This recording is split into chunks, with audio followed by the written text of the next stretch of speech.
हरे कृष्णा। पुत्रदा एकादशी व्रत कथा इन हिंदी। पुत्रदा एकादशी व्रत कथा पूजा में कथा का पाठ करने पर मिलता है व्रत का संपूर्ण फल। पुत्रदा एकादशी पौष मास के शुक्ल पक्ष की एकादशी को कहते हैं। इस साल यह एकादशी 21 जनवरी को है।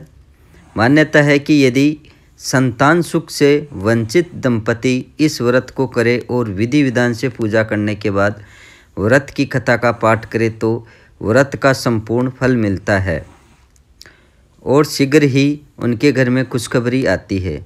आइए आपको बताते हैं पुत्रदा एकादशी की व्रत कथा विस्तार से।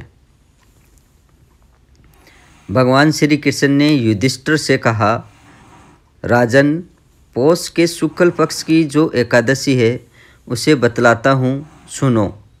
महाराज, संसार के हित की इच्छा में इसका वर्णन करता हूँ। राजन, पूर्वोक्त विधि से ही यत्नपूर्वक इसका व्रत करना चाहिए। इसका नाम पुत्रदा है। यह सब पापों को हरने वाली उत्तम तिथि है।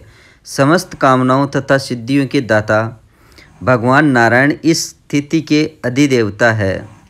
चराचर गणियों सहित समस्त त्रिलोकी में इससे बढ़कर दूसरी कोई तिथि नहीं है। पुत्रदा एकादशी व्रत कथा। पूर्व काल की बात है। भद्रावती पुरी में राजा सुकेतु नामान राज्य करते थे।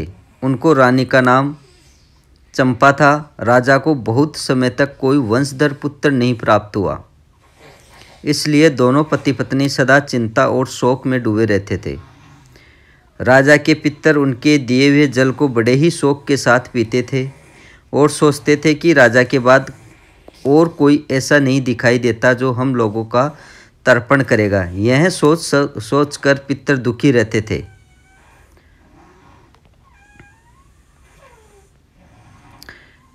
एक दिन राजा घोड़े पर सवार हो गहन वन में चले गए। पुरोहित आदि किसी को भी इस बात का पता न था। मृग और पक्षियों से सेवित उस सघन कानन वन में राजा भ्रमण करने लगे। मार्ग में कहीं सियार की बोली सुनाई पड़ती थी तो कहीं उल्लुओं की। जहाँ तहाँ रीछ और मृग दृष्टिगोचर हो रहे थे। इस प्रकार घूम घूम कर राजा वन की शोभा देख रहे थे। इतने में दोपहर हो गया। राजा को भूख और प्यास सताने लगी। वे जल की खोज में इधर उधर दौड़ने लगे। किसी पुण्य के प्रभाव से उन्हें एक उत्तम सरोवर दिखाई दिया जिसके समीप मुनियों के बहुत से आश्रम थे। शोभाशाली नरेश ने उन आश्रमों की ओर देखा तो उस समय शुभ की सूचना देने वाले शकुन होने लगे।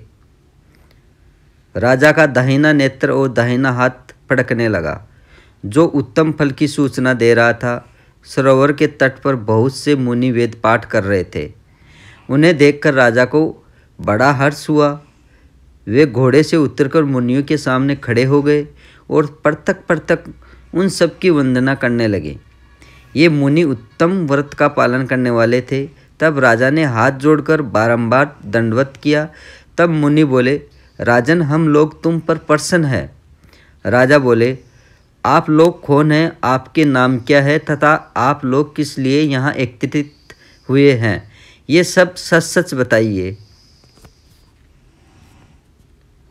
मुनि बोले, राजन, हम लोग विश्व देव है, यहाँ स्नान के लिए आए हैं।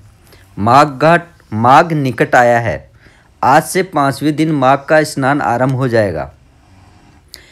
आज ही पुत्रदा नाम की एकादशी है जो व्रत करने वाले मनुष्य को पुत्र देती है। राजा ने कहा, विश्वदेव गण, यदि आप लोग प्रसन्न हैं तो मुझे पुत्र दीजिए।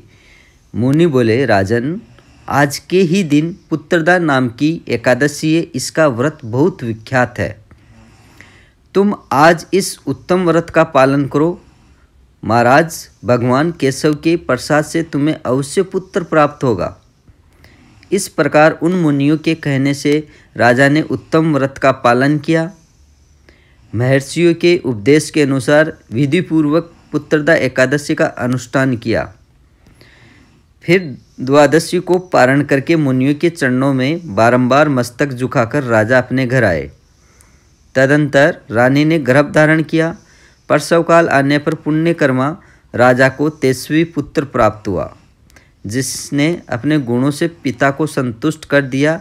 वह प्रजाओं का पालक हुआ। इसलिए राजन, पुत्रदा का उत्तम व्रत ही अवश्य करना चाहिए। मैंने लोगों के हित के लिए तुम्हारे सामने इसका वर्णन किया है। जो मनुष्य एकाग्रचित्त होकर पुत्रदा का व्रत करते हैं, वे इस लोक में पुत्र पाकर मृत्यु के पश्चात सर्वगामी होते हैं। इस महात्म्य को पढ़ने और सुनने से अग्निष्टोम यज्ञ का फल मिलता है। तो फ्रेंड्स, आई होप मैंने यहाँ पर पुत्रदा एकादशी व्रत कथा का यहाँ पर विस्तार से वर्णन किया है। तो आपको ये अच्छी लगी हो तो जितना हो सके उतना इस एकादशी व्रत कथा का इस कथा को आप शेयर ज़रूर करें। इससे भी आपको फल मिलेगा। तो हरे कृष्णा।